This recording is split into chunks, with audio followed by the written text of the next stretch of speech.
Today is day 182. The company does not make the list. A while back ago, I was at an executive retreat for a large company, and we'd all gathered together to, do what you do at an executive retreat, talk about the company and our values and our goals and what we want to change and, things to improve, that sort of thing. At this particular retreat, we had an exercise, which I think was generally meaningful. I mean, the exercise was good. We got around and gathered and decided we'd take a list of all of our values in the company, and then we each voted on improvements we might be able to make. So we broke up into little subgroups and we wrote new ideas on how we could implement or change the values. So everybody had written some ideas and put post-it notes up on this whiteboard. And then we got to go around and vote for them. Well, I was shocked that one of the one of the ideas that got the most votes was the idea that we needed to not require, but encourage or ask employees to put the company first in their lives. And this one got the most votes. And I was like taken aback by that. I was like, what? So, and I kind of whispered in my stage voice, the company does not even make it on my priority list. Like the company isn't on my list. And there was I think some people like nodded like I was right, but there were a few people that were like astonished or shocked that I would say such an audacious statement. And that took me back a little bit. I thought, how could people, I mean, these are all well-meaning, well-intended people. I thought, how could we be so not aligned on this topic?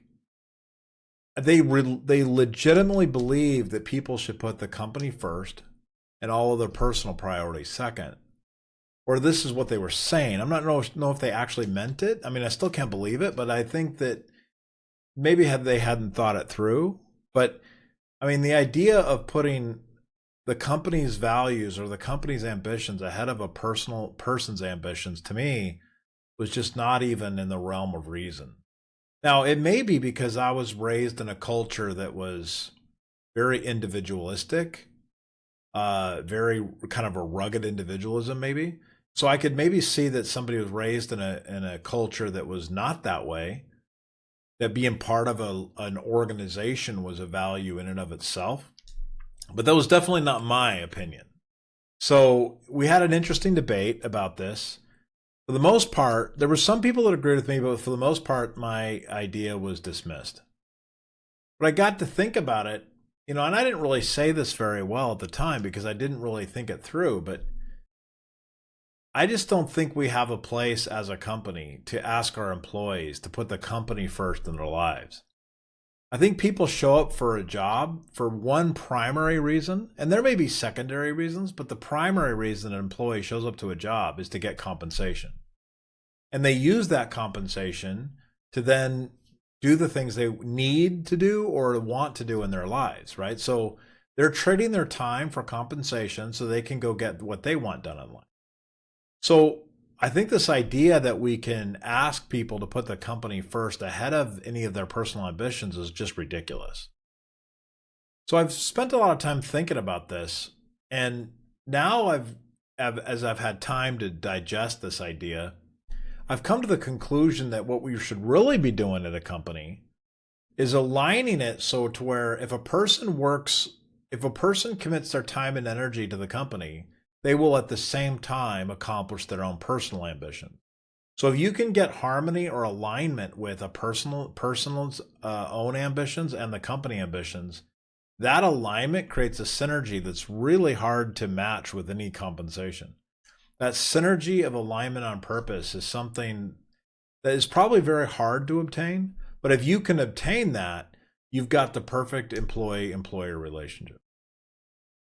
So I think it's better to work on aligning goals. You won't get to be perfect because ultimately people are going to have their own needs and desires, and those won't always align. But when they do, that's when real magic occurs.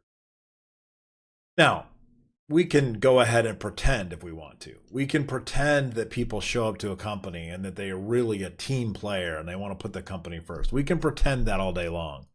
But in reality, that's not the case in most situations. Now, sometimes you can offer a non-compensation thing that employee will really gain value out of, such as, some people really like to be in the limelight or to, have affirmation or public acknowledgement.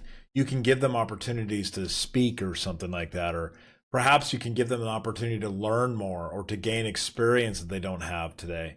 So there can be some things you can give an employee that can really help them achieve their ambitions that may not be compensation. But generally, compensation is the big one. So I know in my life, now if I was the founder, and I have been the founder of a company and I own company, but I guess if you were the owner or the founder or a significant shareholder, this relationship between company values and personal values may change a bit. But for the most time, if a company's asking you to put the company first above your family or your God or your whatever, then I think the price tag should be really, really steep. I mean, looking at my family this morning, what we've got going on in our lives, what our dreams and goals are, the price tag would be indeed very high. So I'm going to give my time and energy and passion to a company at the same level that I feel is commiserate with the compensation that I'm receiving. And I'm just being honest about that. I think most people, that is what they think, even though you don't want to publicly say it. So I propose let's stop pretending and get back to negotiating compensation for time, because it's ultimately what employment is, right? Or I think it is. Maybe I'm wrong. Maybe I'm just an outlier here and I'm wrong. But I think this is a formula we can all agree to, because certainly I am not on board with trading a company's value statement for my own personal value. Thank you.